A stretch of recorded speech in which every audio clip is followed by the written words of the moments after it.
Contact 5 investigator Dave Bowman discovered it's already a crisis in Palm Beach County, and local groups are stepping up to get as many people as possible back on their feet.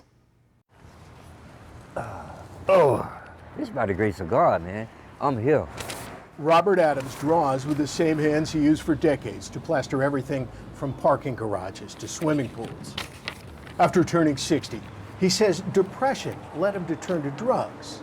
That led to addiction and ultimately eviction. I live a homeless life, but I know how to survive. Adams is 68. He'd been homeless for 5 years before landing at the Senator Philip Lewis Center in West Palm Beach. Here, he found others escaping homelessness were of an age where they should have been enjoying the comfort of retirement. The little illnesses that I have, a bad hip, bad shoulder, disability, it's much more difficult. The Homeless Coalition of Palm Beach County has tracked the numbers for 4 years, with hundreds of people living on the streets. This year's count found a 44% spike in homelessness, specifically of people 62 and older, compared to 2019. It's only going to get worse through the end of this year and in the future. Pam Payne of the Homeless Coalition of Palm Beach County says helping older homeless people is tough.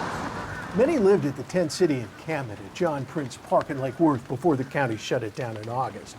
Some got temporary housing, others dispersed throughout the county. Advocates say it's made the elderly homeless hard to find, and many of these people don't want to be found. Because older people are stuck in those old ways. When a landlord evicted Robert Adams from his Lake Worth apartment 5 years ago, he says he spent his days on the Railroad Avenue neighborhood streets and his nights in wooded areas.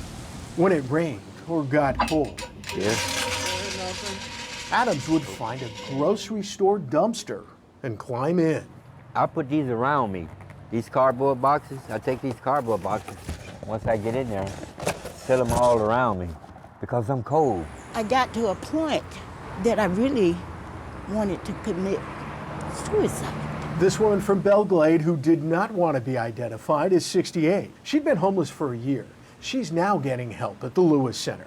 Like many older people in her predicament, her Social Security income wasn't enough to pay her monthly bills. The brutal conditions of homelessness took a toll on her health, and that's left her unable to work most available jobs. If I was in my 20s or 30s, I never would have gotten to this place. It's your health, it's your financial ability. I mean, how many people over 65 can walk right out and get a job? It's very, very hard to get over being homeless. You can't do it by yourself. You ain't gonna do it by yourself. You got to have help. With the help of the Lewis Center staffers, Robert Adams is being considered for a part-time job in low-income housing. He hopes to put homelessness behind him as people his age join the ranks of those forced out of their homes and living their later years on the streets.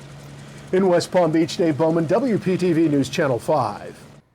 And if you know any older people facing homelessness, we have links to a few places in our region where they can get help. Please go to our website for that information, WPTV.com.